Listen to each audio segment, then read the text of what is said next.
Toutes les routes de France mènent à des maisons. Des maisons avec des hommes et des chiens dedans. Des maisons où quand on sonne à la porte, il se passe ça. La plupart du temps.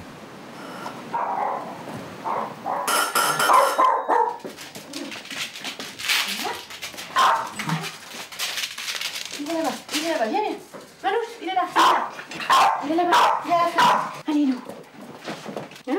Eh oui. Il mord pas, il est très gentil. Mais il est très excité, il aboie, il saute et j'arrive pas à le calmer. Il suit les gens après. Donc il continue à aboyer et voilà, donc ça dure bien, on en a pour 3-4 minutes à chaque fois, quoi. Donc je pense que c'est à cause de moi, c'est moi qui ai fait des erreurs dans le dressage, mais je sais pas lesquelles. Un chien hypertonique et une maîtresse qui culpabilise, c'est classique, ordinaire, déjà vu. Et pourtant. Emmanuel Di Casal, metteur en scène de théâtre près d'Avignon, a un chien qui est vraiment hors du commun. Car Manouche a une passion qui est, comment dire, à peine avouable. C'est là, tout au bout de ce couloir, qu'il se livre à des comportements étranges. C'est là qu'il assouvit son vice. Oui, Manouche le sait. Il sait qu'il est un chien fétichiste, qui aime passionnément les vêtements, et pas n'importe lesquels. Je fais ma lessive, je trie, si par mégarde je m'en vais 2 secondes, qu'il a capté le truc, hop, il arrive et il se précipite sur le linge sale. Et voilà, comme vous avez vu, il se régale. Et ça, il le fait que chez vous? Non, il le fait partout. C'est une manie qu'il a partout, donc souvent on est chez des amis, on est bien installé, on discute, plus de chien, il a disparu. Et moi, je sais où il est. Mais qu'est-ce qu'il fait? Il est déchiquete ou... Non, pas du tout, il déchiquete rien, il lèche. Est-ce que vos amis, ça les fait rire quand même? Pas du tout. Jusqu'à présent, je leur ai pas trop raconté, je trouvais ça très gênant. Donc en fait, quand je vois qu'il disparaît à la salle de bain et tout, moi je le suis, je le course, je ramasse vite le linge sale. Donc je sais pas si les gens se sont rendus compte, mais c'est une précaution que je prends. Honte face à ses amis, honte par rapport à soi-même. Ne croyez pas que l'histoire des petites culottes de Madame Di Casal soit anodine, car elle déteste vraiment que son chien la prenne pour un animal comme les autres. Alors, je pense que c'est un problème qui est lié à l'histoire du linge sale aussi. Quand on est un certain temps assis sur ce pouf, et qu'on travaille sur Internet ou qu'on téléphone, donc on est assis sur ce petit pouf, et puis quand on quitte le pouf, hop, il y a le chien, pareil, il vient mettre son museau. Il doit sentir les odeurs corporelles, et donc ça l'attire énormément. Et ça aussi, ça nous agace prodigieusement avec mon mari. Je pense que c'est une histoire d'image, de société, puisque on a l'impression qu'on ne sent pas bon, quoi. Donc c'est tout bête à dire, c'est vrai que ça n'a aucune importance, puisque les chiens, en fait, ils vivent beaucoup dans l'odorat et toutes les odeurs les intéressent. Mais pour nous, c'est désagréable, ça se fait pas, quoi. Comment traiter les troubles de Manouche l'obsédé? À qui s'adresser, vers qui se tourner? 8 millions de chiens en France, 8 millions d'énigmes. D'autant qu'une armée d'experts, d'avis totalement opposés, se propose pour vous aider. Il y a les vétérinaires, les dresseurs, et même des gens au nom bizarre, des comportementalistes, moitié spécialistes du chien, moitié psy pour maître. Bienvenue donc dans le monde déroutant des propriétaires de chiens qui ont un problème, et qui ont cru que ça serait simple de le régler. André Varlet peut nous aider. Il est le responsable de l'association qui chapeaute les 200 000 adhérents de tous les clubs canins de France. Il n'y a donc pas meilleur observateur des mœurs canines et humaines. Et un homme qui appelle son chien Toutou ne doit pas être loin de la sagesse, ou au moins du bon sens. Le chien, c'est certainement le domaine sur lequel on raconte le plus de conneries. Un jour, il y a un gars qui a dit « j'ai inventé une méthode naturelle pour apprendre à ce que le chien s'assoie ». Est-ce que vous savez ce qui lui est arrivé? Il y a un autre gars qui a fait un procès en disant qu'il l'avait inventé. Non mais, avoir la prétention d'avoir été le premier à apprendre à un chien à s'asseoir. Non mais c'est pour vous dire le niveau d'imbécilité que l'on peut rencontrer. Bon, c'est tout. On peut en rire, mais eux, ils ne riaient pas. Joyeuse ambiance, ça promet. Pourtant, Madame Di Casal veut y voir plus clair. Et pour résoudre le cas Manouche, elle veut comprendre les chiens en général. Elle suit aujourd'hui un stage de formation chez un dresseur ancienne façon, Hervé Pupier. Ces bonnes vieilles méthodes un peu rustiques ne devraient pas être les pires. Elle y retrouve une demi-douzaine d'autres stagiaires. Je suis dans le spectacle. Et vous voulez basculer du spectacle dans le chien. Voilà. Si ses condisciples semblent un peu dubitatifs quant à sa démarche, tous se rejoignent sur un point, la peur du chien méchant. Justement, le premier cas pratique de la journée est arrivé. Angie, un malinois de 11 mois qui a décidé qu'il avait le droit de dévorer son maître de temps en temps. Petit problème d'agressivité sur le maître, avec des morsures. 300 000 morsures en France tous les ans. Et le plus souvent, ce sont les maîtres qui en sont les premières victimes. Mais la nature humaine est ainsi faite, les grosses dames aiment les petits toutous et les petits messieurs les grosses bêtes. Angie, lui, ne réfléchit pas à tout ça. Il mordra son maître dès qu'il lui demandera de s'asseoir, dès qu'il lui demandera de faire un halt assis. Vous me faites votre marche au pied normal, avec des haltes assis corrects. Attention à votre tête, qui ne saute pas au visage. Et vous insistez.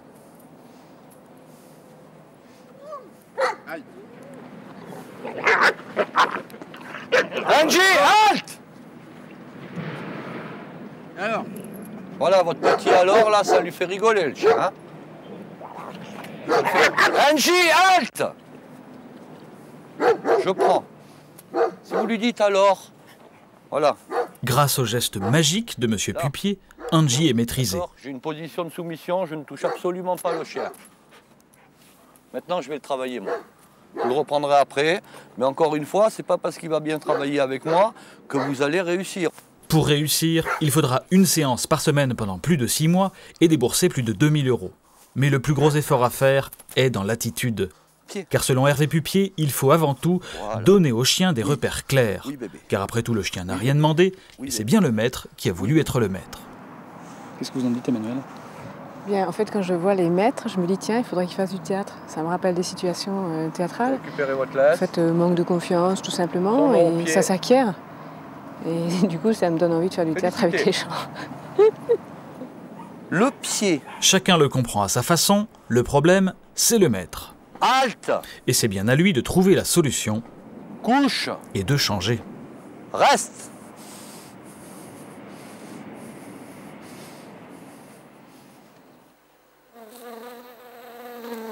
Puisque le problème vient du maître, autant ne pas voir le chien.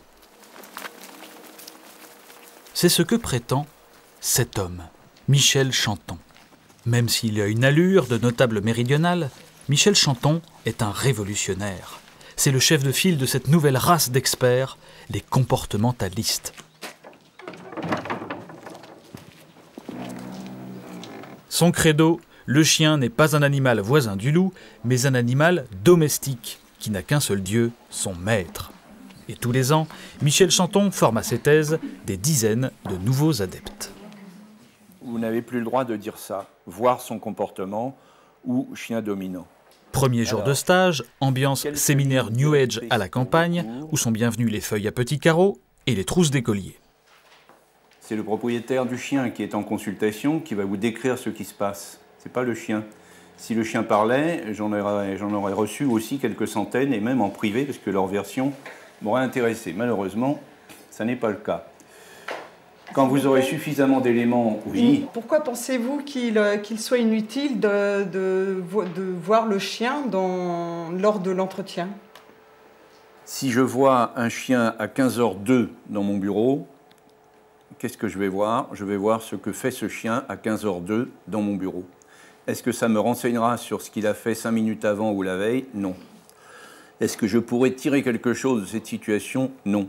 L'animal en question ne parle pas et il est captif, il n'a pas d'autonomie, donc il n'a aucun pouvoir de modification de sa condition. C'est le propriétaire du chien qui a tout le pouvoir. Donc quand on dit que par exemple il vaut mieux avec des enfants avoir un Golden Retriever qu'un Doberman, c'est pas vrai en fait. Non, c'est pas vrai, il mord aussi bien. Oui, non mais c'est ce qui me semblait, mais c'est vrai que souvent on entend les vétérinaires dire ah bah si vous voulez un chien, enfin si vous voulez avoir des enfants, prenez pas trop un chien comme un Rottweiler ou quelque chose comme ça. Quoi. Pardonnez-leur car ils ne savent ce qu'ils font. Michel Chanton aime bien taper sur ses ennemis préférés, les vétérinaires. Sans doute parce qu'il est toujours tentant de s'affirmer en dézinguant son voisin. D'autant que légalement, n'importe qui a le droit du jour au lendemain de se décréter comportementaliste, de pratiquer n'importe quel prix, avec ou sans stage de formation. Est-ce que vous voulez devenir comportementaliste? Ouais.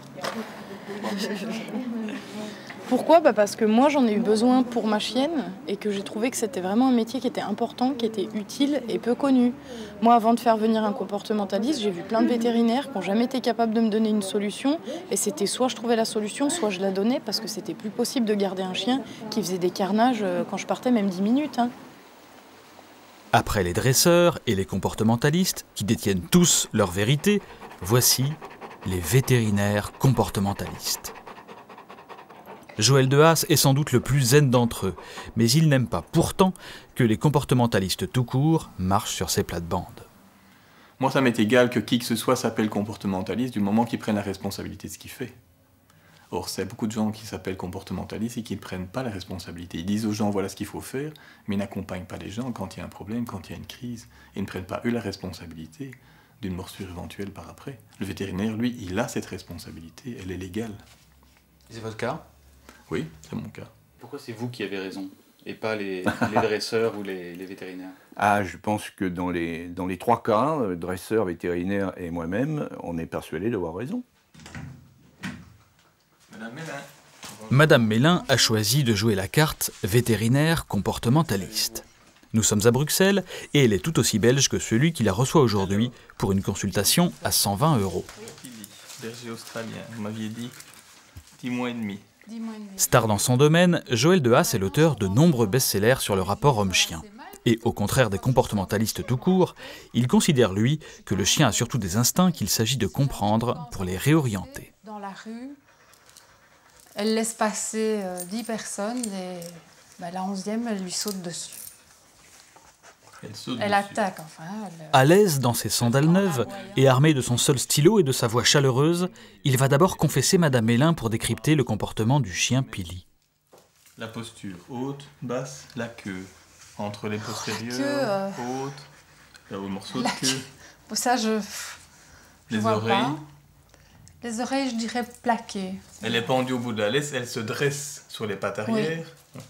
Après une demi-heure de notes appliquées, le verdict enfin tombe. Logique. C'est toujours comme ça. Oui. Elle commence toujours entre 5 et 7-8 mois. Ce type de... Oui, ce type de comportement. Et c'est quoi? C'est de la peur? C'est de la peur. Au départ, c'est de la peur. Je vous explique. Peur d'une agression Oui, en général, c'est ça. C'est de la méfiance. Si vous voulez, c'est un peu de la paranoïa. C'est la peur d'être agressée. C'est la peur que quelqu'un vienne. Si elle est là, elle a autour d'elle 2 espaces. Un espace dit de sécurité et un espace dit qu'on appelle la distance critique. Et ce qu'elle fait ici, c'est quand quelqu'un vient à proximité de la distance de sécurité, elle a le choix soit de partir, soit d'émettre des comportements sociaux, soit d'attaquer. Elle choisit d'attaquer. Ah, ça n'a pas l'air simple, mais le cas de Pili n'est pas simple non plus. Voilà un chien qui souffre de dédoublement de la personnalité. Confirmation chez Madame Mélin que nous avons rencontrée chez elle quelques heures avant sa consultation. Oui, elle est sympa, mais elle a... Tout d'un coup, il se passe quelque chose, je ne sais pas. Et elle change, c'est un autre chien. En fait, j'ai un double chien. Les vidéos tournées par Madame Mélin le prouvent. Elle a bien un double chien. Un chien Hulk, adorable la plupart du temps mais qui peut sauter les plombs à n'importe quel moment.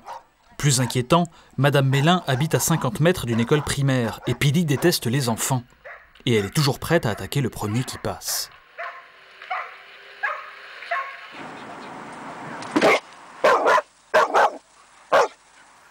Mais comme M. de Haas est contre l'autorité sous toutes ses formes, il va proposer une solution douce à Madame Mélin. Elle devra récompenser Pili sans jamais la sanctionner. Une méthode à milieu des coups de collier des dresseurs. La plupart des gens essaient de faire encore plus peur aux chiens. Donc la plupart des éducateurs travaillent le chien, soit avec collier électrique, etc., pour que le chien ait encore plus peur d'eux que des gens qui veulent attaquer. Moi, je vous propose de travailler autrement, avec la faim. Mais il faut voir si vous êtes d'accord, si vous avez envie. Je ne vais plus lui donner à manger. Si vous lui donnez plus à manger, mais si vous la nourrissez quand elle a un comportement acceptable en présence d'une personne, quelle qu'elle soit, elle va vite comprendre que c'est le comportement qui est intéressant pour elle.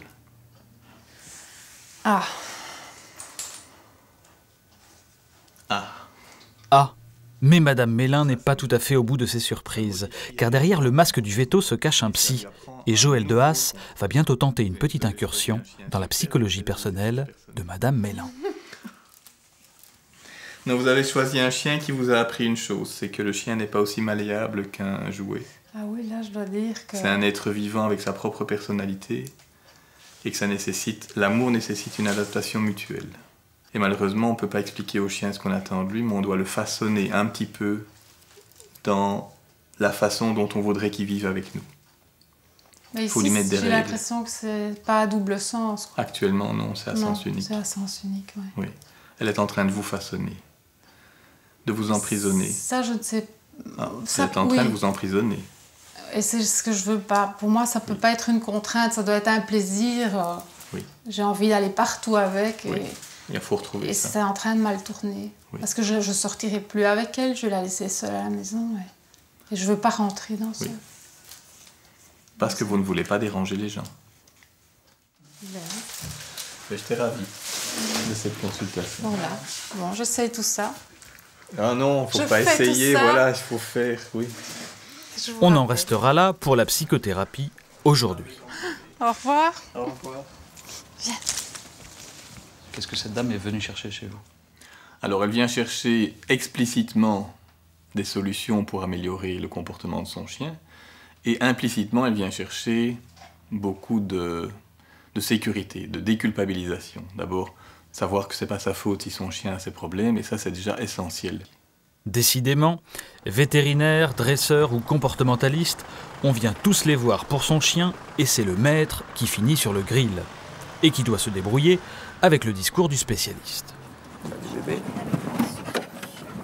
Retour chez Monsieur Pupier, le partisan de la méthode forte.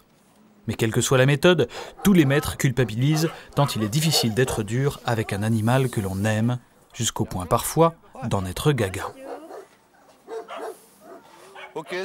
Un stagiaire, Monsieur Ducré, a précisément à vivre avec un trop plein d'amour pour son chien, le bien nommé Fripouille. Tu les connais, le père?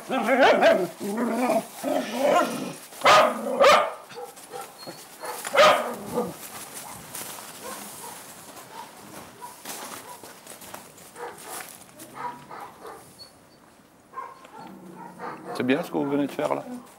Ouais. Ouais. Je sais pas. De le caresser et de lui parler alors qu'il aboie? Non. Bah, pourquoi vous le faites alors? Faites l'inverse de ce que je vous ai appris la semaine dernière.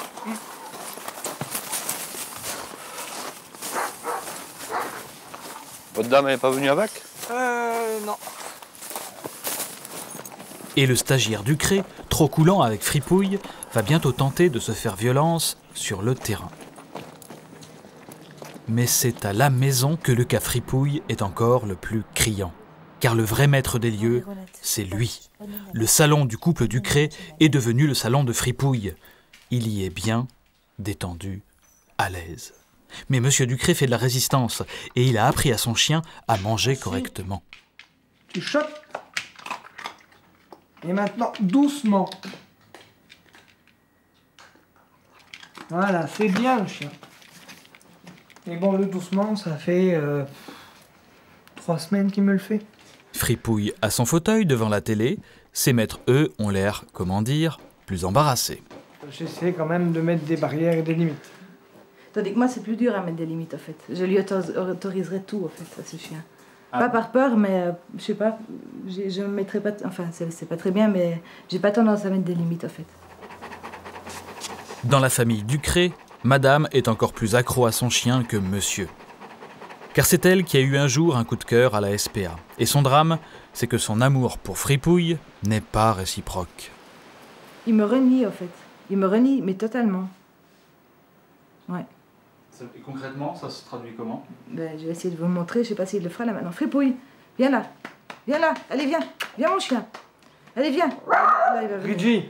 Mais normalement, donc il vient pas quoi. Hein. Là, il vient pas chez moi, vous voyez. Donc tout ce que je fais, c'est comme ça. Il fait des gestes, ou il commence à se gratter, ou enfin, il cherche des subterfuges, tout pour pas m'écouter en fait. C'est sûr que Fripouille n'a pas l'air d'un modèle d'obéissance et semble plutôt s'amuser des tentatives désespérées de sa maîtresse. Voilà, il le fait pas justement, mais normalement quand je fais ça, il me... Ah voilà. Et viens. Calme-toi. Alors il remue la queue, enfin c'est assez étrange comme comportement, dirais-je. Et ça dure depuis le début? Ah oui, c'est depuis le début. Ça s'est instauré depuis le début. Dès le début qu'on a eu, ça s'est fait comme ça. Bon, ça va assez loin, je peux pas le lâcher. Donc c'est un chien, il est toujours au bout de 5 mètres de laisse parce qu'on ne peut pas lui faire confiance. Quand on le lâche, il va vous mettre 150 mètres, 200 mètres dans la vue. Vous êtes là, fripouille, fripouille, fripouille, et le dit fripouille, il continue son chemin.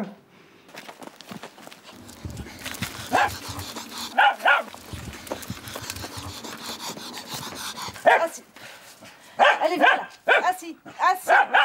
Assis. Et c'est parti pour la promenade. Non, c'est pas évident. Et une balade avec le dit Fripouille n'a pas grand-chose à voir avec une promenade de santé. D'autant que ça commence dès les tout premiers mètres.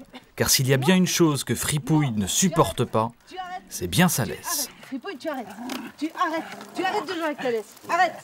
Arrête, Fripouille. Arrête, toi. Tu arrêtes. Fripouille, tu arrêtes. Tu arrêtes ça. Tu arrêtes ça.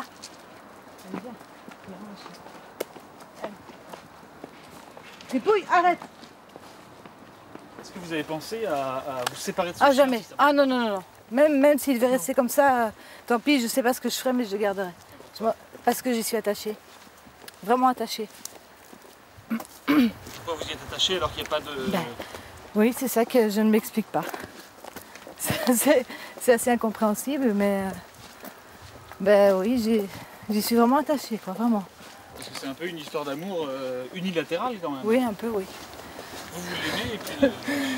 Ouais. Bah oui. Mais c'est toujours lui qui décide en fait. Toujours. Ah ouais? Ouais. C'est ça le problème. C'est lui qui me domine, je crois. C'est pas moi qui le domine en tant que maîtresse, mais c'est lui qui me domine. Allez, va boire un coup. Dominant ou dominé, Monsieur Pupier, le dresseur, lui, a choisi. Remettez votre chien assis. Fripouille, assis. Mettez-vous droit, arrêtez de regarder le chien. Voilà les attitudes, elles sont bonnes là. Continuez, monsieur. Tu restes. L'homme fort de la Pampa tente d'apprendre à Monsieur Ducré, Madame Licazal et aux autres à reprendre le pouvoir sur leur meilleur ami. Mais cette méthode musclée n'est évidemment pas du goût de tous et surtout pas des comportementalistes.